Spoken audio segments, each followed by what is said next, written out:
Hello friend, नमस्कार। कैसे हैं आप सभी?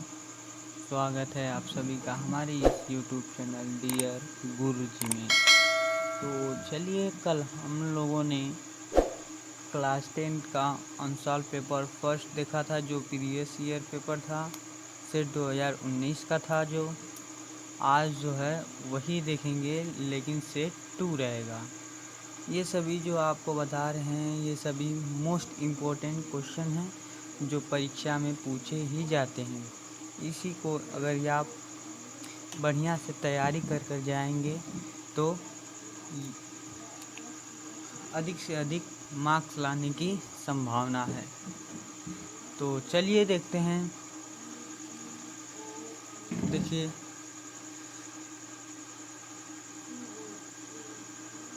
पहला देखिए, अवतल दर्पण द्वारा किसी वस्तु का सीधा व बड़ा प्रतिबिंब बनने के लिए उसे रखना होगा। पहला देखिए, दर्पण के वक्रता केंद्र C पर। दूसरा है दर्पण के फोकस बिंदु F पर। तीसरा है दर्पण के वक्रता केंद्र C और उसके फोकस बिंदु F के बीच में। चौथा है दर्पण के ध्रुव P और उसके फोकस बिंदु F के बीच में। तो बताइए इसमें से कौन सा राइट आंसर है? तो चलिए हम बताते हैं। इसका राइट आंसर है ये चौथा। ठीक है, ये राइट आंसर है। दर्पण के ध्रुव P और उसके फोकस F बिंदु F के बीच में। चलिए दूसरा देखते हैं। निकट दृष्टि दोष से पीड़ित एक व्यक्ति को यह दोष दूर करने के लिए किस लेंस का या दर्पण का उपयोग करना होगा? तो निकट दृष्टि दोष के लिए कोई व्यक्ति पीड़ित है, को यह दोष दूर करने के लिए किस लेंस का दर्पण का उपयोग करना होगा? यानी जैसे कोई निकट दृष्टि दोष से पीड़ित है आदमी, उसको दूर करने के लिए कौन से लेंस का या दर्पण का लेंस का प्रयोग करना पड़ेगा? तो उसके लिए देखिए, अवतल लेंस। चलिए नीचे चलते हैं। विद्युत ऊर्जा की इकाई है। विद्युत ऊर्जा की इकाई क्या है फ्रेंड? आप बताइए कमेंट करके। देखिए, पहला दिया है वोल्ट, दूसरा है वाट, तीसरा है एम्पियर, चौथा है वाट सेकेंड। तो विद्युत ऊर्जा की जो इकाई है वह है वाट सेकेंड। स्थिर चुंबकीय क्षेत्र में ध्रुवों के बीच किसी विद्युत धारावाहिक चालकों पर लगने वाला बल की दिशा ज्ञात करने के लिए उपयुक्त नियम है। स्थिर चुंबकीय क्षेत्र में ध्रुवों के बीच किसी विद्युत धारावाहिक चालक पर लगने वाला बल की दिशा ज्ञात करने के लिए उपयुक्त नियम है।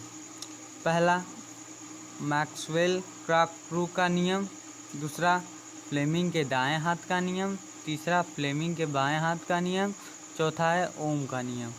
तो इसका जो राइट आंसर है वह है थर्ड, फ्लेमिंग के बाएं हाथ का नियम। तो चलिए और देखते हैं। ये देखिए क्वेश्चन है, 2-2 नंबर के हैं, इनको आप तैयार कर लीजिएगा। दूरदृष्टि दोष से क्या है, इसके दोष दूर करने के लिए आप क्या करेंगे, क्या करना होगा? तो यह सभी आप देख लीजिएगा। दूरदृष्टि दोष तो जानते ही होंगे, बहुत सिंपल है। प्रकाश के प्रकीर्णन से आप क्या समझते हैं? प्रकाश के प्रकीर्णन से आप क्या समझते हैं? प्रकाश का प्रकीर्णन जो आकाश नीले रंग का दिखाई देता है, एक्सेट्रा एक्सेट्रा, उन सभी को देख लीजिएगा आप। और देखिए देखते हैं। कांच का अपवर्तनांक 1.5 है। वायु में प्रकाश की चाल 3 × 10⁸ मीटर सेकेंड है। कांच के प्रकाश की चाल क्या होगी? तो ये सभी देख लीजिएगा आप, आपको दिखा दे रहे हैं, देख लीजिएगा। ये भी थर्ड भी देख लीजिएगा, चौथा भी देख लीजिएगा। तो आगे चलते हैं। अथवा करके दिया है फ्रेंड, देखिए अथवा करके दिया है। एक अवतल लेंस की फोकस दूरी 15 सेंटीमीटर है। लेंस में 30 सेंटीमीटर दूर रखी वस्तु का प्रतिबिंब कहाँ बनेगा? लेंस द्वारा उत्पन्न आवर्धन क्षमता की गणना कीजिए। ये 4 नंबर में दिया है, इसे भी आप तैयार कर लेंगे। और चौथा देखिए दिया है विद्युत मोटर का कार्यवाही सिद्धांत क्या है? इसकी रचना एवं कार्यविधि का चित्र बनाकर स्पष्ट व्याख्या कीजिए। इसे आप जरूर तैयार करेंगे, यह बहुत ही इम्पोर्टेंट है। ये देखिए 7 नंबर में पूछा है, हर पेपर में पूछा जाता है विद्युत मोटर या विद्युत जनित्र। आप दोनों में से जरूर कोई तैयार कर लीजिएगा। और देखिए प्रत्यावर्ती धारा विद्युत जनित्र का कार्यवाही सिद्धांत क्या है? इसकी रचना एवं कार्यविधि का चित्र बनाकर स्पष्ट कीजिए। देखिए पूछा है ना विद्युत जनित्र, 7-7 नंबर में पूछा जाता है, किसी में 4 नंबर में पूछा जाता है। आप जरूर तैयार करके जाइएगा, अथवा में दिया है। चलिए आगे देखते हैं। प्रोपेनॉल है,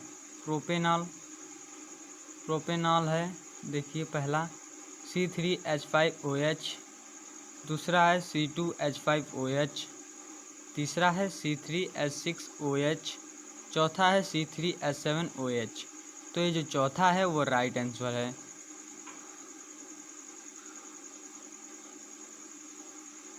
और देखिए खाद्य पदार्थों को सुरक्षित रखने के लिए डिब्बों में जिंक के स्थान पर टीन का लेपन होता है, क्योंकि खाद्य पदार्थों को सुरक्षित रखने के लिए डिब्बों में जिंक के स्थान पर टीन का लेपन होता है, क्योंकि पहला देखिए जिंक अपेक्षाकृत कम अभिक्रियाशील है। दूसरा है टीन अपेक्षाकृत कम अभिक्रियाशील है। जिंक का गलनांक, थर्ड देखिए जिंक का गलनांक कम होता है। चौथा देखिए टीन का गलनांक कम होता है। तो इसमें जो राइट आंसर हो जाएगा हमारा ये चौथा है, टीन का गलनांक कम होता है।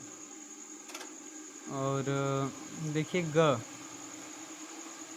बेकिंग पाउडर को गर्म करने से कौन सी गैस निकलती है?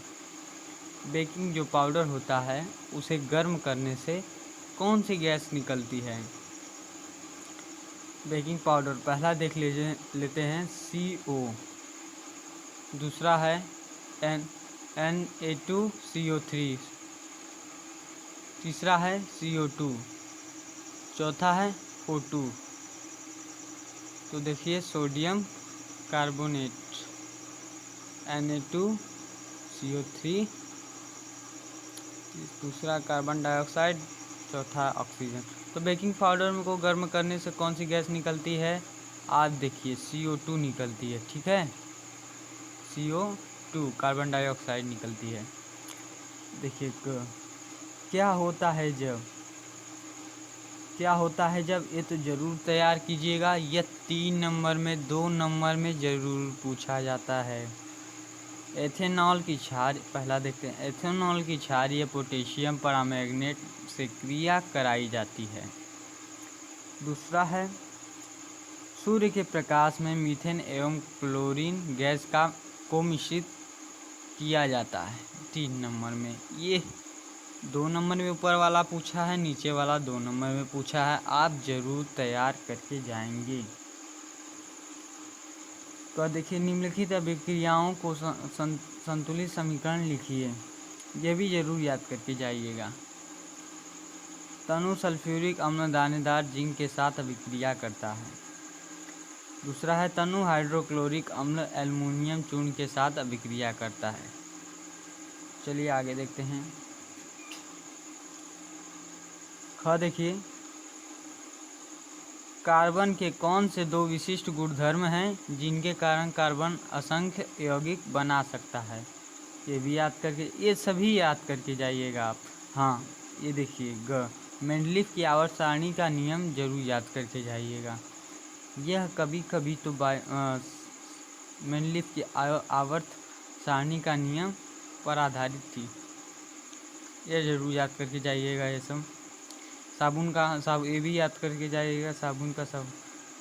और निम्नलिखित में टिप्पणी लिखिए। देखिए साबुनीकरण समझाती है, ये सभी। प्लास्टर ऑफ पेरिस भी याद करके जाइएगा, यह भी पूछता है। एथेनॉल अम्ल स्टिकरण, ये सब याद कर लीजिएगा। और देखिए आगे,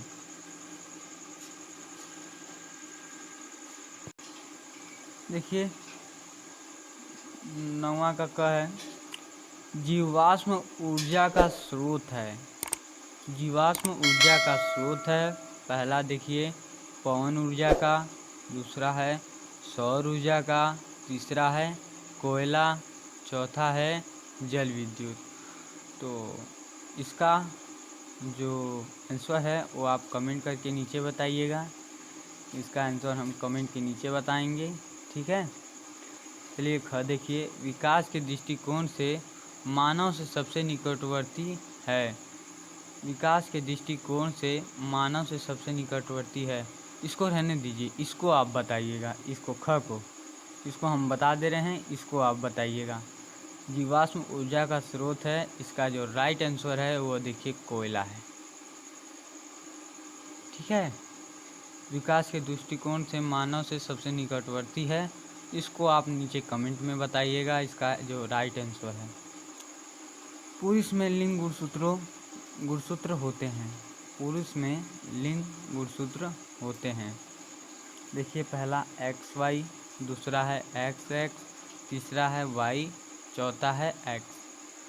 तो आपको बता दें, पुरुष में जो लिंग गुणसूत्र होते हैं वह हैं XY। ये जो हैं यह मादा में पाए जाते हैं, ठीक है। और देखिए घ देखिए, पितरस का स्राव होता है। पितरस का स्राव होता है, पहला है पित्ताशय में, दूसरा है यकृत में, तीसरा है अग्नाशय में, चौथा है अमाशय में। तो पित्तरस का जो स्राव होता है वो होता है यकृत में, ठीक है। इसमें होता है यकृत में। देखिए 2-2 नंबर में पूछा गया, इसको आप जरूर से जरूर याद करके जाइएगा। 10वें का क, पौधे में वातरंध्रों की उपयोगिता का उल्लेख कीजिए। ख, मनुष्यों के हृदय को दाएं एवं बाएं भागों में बंटवारे से होने वाले लाभ का वर्णन कीजिए। इसको भी आप याद करके जाइएगा। जीवों में जनन की ग है, जीवों में जनन की विखंडन एवं खंडन विधि को उदाहरण सही स्पष्ट कीजिए। 2 नंबर का ये भी है। 11वें का जैव न्यूनीकरण एवं अजैव न्यूनीकरण से आप क्या समझते हैं? इस पर्यावरण पर पड़ने वाले प्रभाव का वर्णन कीजिए। ये सभी आप याद करके जाएंगे। जो इम्पोर्टेंट है वो दिखाते हैं हम आपको। देखिए हार्मोन क्या हैं, इसे आप जरूर याद कीजिएगा। और जो है मधुमेह की बीमारी के लिए उत्तरदायी हार्मोन का नाम तथा इसे उत्सर्जन करने वाले अंगों का नाम बताइए। मधुमेह आपको बता दें किस बीमारी की कमी से होने वाला रोग है। यह इंसुलिन नामक बीमारी से होने वाला रोग है, जिसे शुगर कहते हैं, मधुमेह।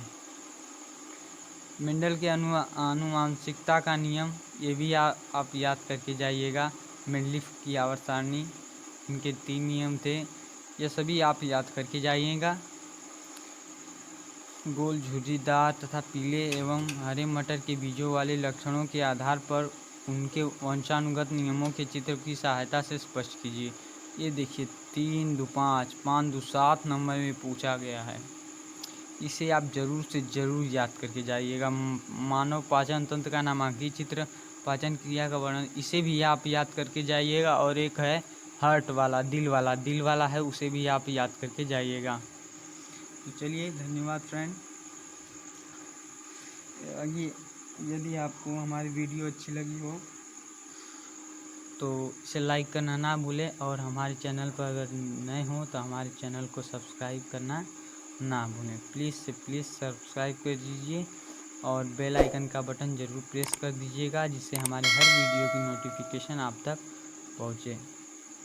तो धन्यवाद फ्रेंड। यदि आपको कोई दिक्कत हो तो नीचे कमेंट करके ज़रूर पूछें। Thank you.